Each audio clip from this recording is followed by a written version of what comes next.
Breaking today, an extraordinary call for Prince Harry to be stripped of his Counselor of State title after his courtroom embarrassment versus the Daily Mail. And by the way, as he gives a new podcast interview to the rugby star Joe Marler, and I know many of you may love Joe Marler. He's the England rugby dude and he was a big star of the Celebrity Traitors, but this is honestly the worst, most embarrassing interview by a member of the British royal family I have ever seen. So first, let me get to these calls in regards to the Counselor of State position. And this is significant because it is the Times newspaper, which is widely regarded as the establishment newspaper in the United Kingdom and doesn't usually make a big call like this, but it is the formal voice of the Times arguing that as a result of Prince Harry's decision to attack the judiciary as a complete and obvious whitewash, sadly not altogether unexpected after the Daily Mail's total exoneration, that it is simply inappropriate for him to be in a position where he has to potentially sign off laws if King Charles and a number of other royals are ever incapacitated. And the Times says, regrettably, this is all part of a pattern. Although often professing a desire to escape from the royal drama, Prince Harry appears addicted to generating it. His explosive Oprah interview was followed by an accusatory memoir spare and a long battle with the Home Office over his security, in which his claim was last year dismissed by the Court of Appeal. More recently, with his chaotic signals over a possible stay in Buckingham Palace in the thick of a court case, he has yet again risked embroiling the king in constitutionally embarrassing positions. It need not be so. Many people would understand if Prince Harry wished to pursue a truly private life in which he quietly sought happiness and steadily rebuilt his damaged family relations. It is welcome news that he and his wife have been able to bring their children to see the king for the first time in 4 years. I don't agree with that, by the way. But in the face of his seemingly strong desire publicly to confront, oppose, and malign the institutions of the British state and their decisions, his constitutional role within the UK should not continue. He remains by law a Counselor of State, although he is prevented at present from performing that role due to not being a working royal or living in the UK. However, the Times argues that further legislation should be considered to remove the title entirely. And I believe this is now absolutely essential. Prince Harry should not even be a prince. He is embarrassing the British royal family. And if it's not enough to accuse the judiciary of being part of a conspiracy against you, even though you're a privileged member of the royal family, can I just say that the thing that should probably get your title stripped is going on a podcast, sort of a TV show these days, and talking about your pubic hair and people shitting themselves. And that's what Harry has just done. And I'm sorry that this is so gross. I'm only going to play you a couple of examples, but honestly, I think if I just explained this, you actually wouldn't believe me. So Harry was asked by Joe Marler, this rugby star, about his grooming routine. And he talked about having a shit shower and shave, leading to a truly repulsive conversation about his pubic hair that I think is unbecoming for a member of the British royal family. I think it would leave Queen Elizabeth II rolling in her grave. And I actually think it disgraces this man-child. Oh, thank goodness you're with me on this. I'm just looking at the live chat. 3 more 650. My God, how degrading. JKYR, Harry is a creep. Exacta, Mundo 1, Jesus wept. What is he doing? But it got worse. It got worse because Harry, who remember is the son of the king. And I just think back to all of the royal interviews that I listened to in the past. There's not many, but you know, every now and then, because I'm a geek, I'll go and listen to like Princess Margaret on Desert Island Discs, speaking in her crisp English accent, really representing the royal family with pride. In what I think is the lowest moment for an interview by a member of the royal family in history, Harry decided to joke about shitting himself. Mike Graham, that's the son of the king. That is the son of the king. Dan, I'm not a wilting flower. Appalling.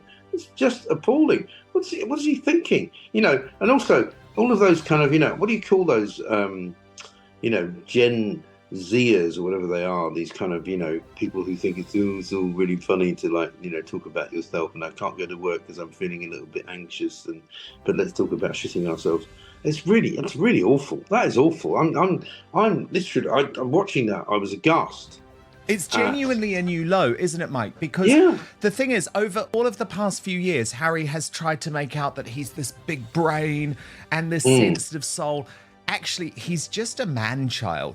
And all of a sudden, when you watch that, look, I know we've all got our strong views on Ms. Markle, but when you watch that, you sort of do understand why she's very turned off it. Because a woman doesn't want that, Mike.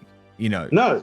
Well, there was a time when I thought that she was the villain of the piece, but actually I think it's him, because he should know better. He was trained to be a member of the royal family. He was taught how to behave. He rejected it. He decided to become a snowflake. He decided to become a me, obsessive. And actually, I think now he is more to blame for the fallout of the relationship between him and his father and him and his brother. And she's just a kind of a part of his life, a small part of his life, who he probably doesn't care about. He probably doesn't really love her. He treats her like a sort of, surrogate mother, because she's the mother he never had when Diana, his mother, died when he was young. But he's a pathetic specimen. I mean, it's like, come on, man. We've all suffered. We've all been through some crap. Don't be so appalling. And have some respect for the people who look up to you for one reason or another. There's not many of them left, but Yeah, and also who look up to the royal family. But everything's not a locker room joke. No.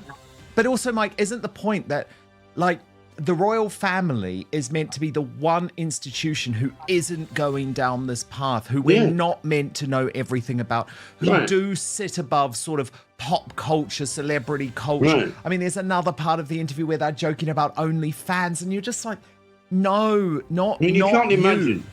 You can't imagine, William and Kate sitting there talking about how she shaves her armpits. Never. It just wouldn't happen. Wouldn't happen. Never. It's interesting too, Mike, because this court case, I mean, I know you always predicted that this court case was going to be a total disaster for Prince Harry, and it turned out to be that way.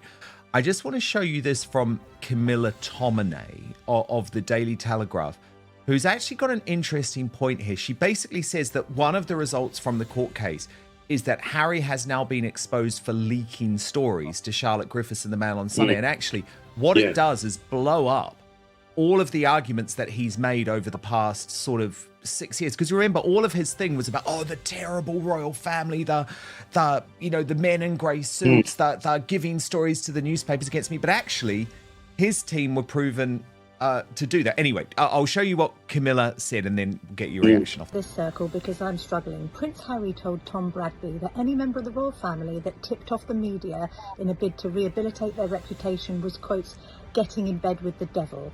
We now know from the trial that he's lost against Associated Newspapers, publisher of the Mail and Mail on Sunday, that he exchanged flirtatious Facebook messages with the Mail on Sunday's editor-at-large Charlotte Griffiths, who subsequently claims that it was Team Sussex that tipped them off about a meeting with the King's aide in a bid for a royal reconciliation. A positive news story for the Sussexes after lots of negative headlines.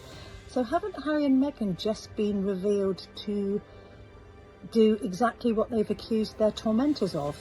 They've been revealed to be briefing the press as much as anyone. I mean, Mike, Camilla Tominey's totally right there, isn't she? Yeah, absolutely. Because we all know, and I've said it many times, Diana was the master manipulator of the press. She smuggled Richard Kay into Kensington Palace in the back of a car. Richard Kay, for those of you who don't know, a massive recorder and diarist of the Daily Mail, brilliant journalist, friend of mine. He's never admitted it, but when you ask him, he doesn't deny it. Will Carling, also similarly, she managed to smuggle into Westminster, into Kensington Palace, and she used to ring Piers Morgan on a regular basis. Piers has told me the stories. She would ring him, she would tell him stuff, and he would publish it, and then she'd deny it the next day and make him look stupid. She was brilliant, right? Harry hasn't got the nous or the brains to be as clever as his mother. And also, he's got nothing really of interest to sell, because when you put Prince Harry's picture on the front page, it doesn't sell any extra copies. when you put his mother's picture on the front page, even now, it would be something that you would actually want to do.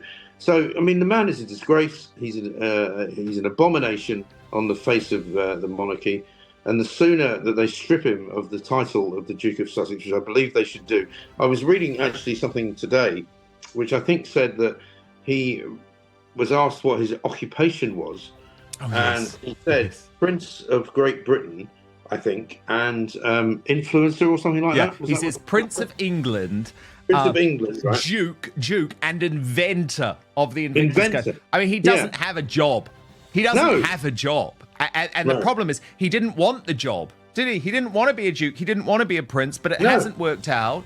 He had an opportunity to go and actually, work in Hollywood and make shows and all of that, and it didn't work out. And it probably didn't work out because he's got a brain the size of a peanut.